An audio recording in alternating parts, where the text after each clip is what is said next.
না, এই দুনিয়াতে ভালোবাসার চেয়ে টাকার শক্তি বেশি। জানি এই কথাটা তোমার মাথায় ঢুকবে না, কারণ আমিও আগে তোমার মতনই ছিলাম। দিন রাত মোবাইলে কথা বলতাম মেয়েদের সাথে, রাতভর চারটার সাথে কথা বলতাম। এমনকি আমার সামনে দিয়ে যারা রোজগারের জন্য যেত তাদেরকে দেখে হাসতাম এবং বলতাম এই লোকগুলো পাগল হয়ে যাচ্ছে টাকার জন্য, এই দুনিয়াতে টাকাই সব না।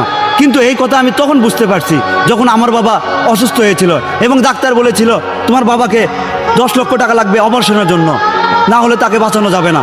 আমি তো ভালোবাসায় মক্ত বেকার ছেলে। যে লোকটা আমার সামনে হাসতো এবং মানুষকে হাসাতো, সে আমার কাছে বাঁচার জন্য কাকুতি মিনতি করছে। আমি তো ভালোবাসায় মক্ত বেকার ছেলে, কিভাবে তাকে সাহায্য করব?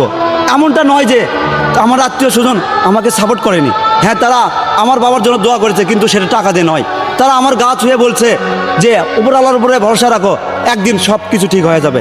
কিন্তু এই দুনিয়াতে আমরা উপরওয়ালার পরে যে ডাক্তারকে সবচেয়ে বেশি বিশ্বাস করি, সেই ডাক্তারও পুরো টাকা না হাতে না পাওয়া পর্যন্ত চিকিৎসা করতে রাজি হয়নি। এই দুনিয়াতে টাকাই সব কিছু বন্ধু। টাকা মানুষের জন্য এতটাই জরুরি, এতটাই জরুরি যতটা জরুরি আমাদের নিঃশ্বাস নেওয়াটা।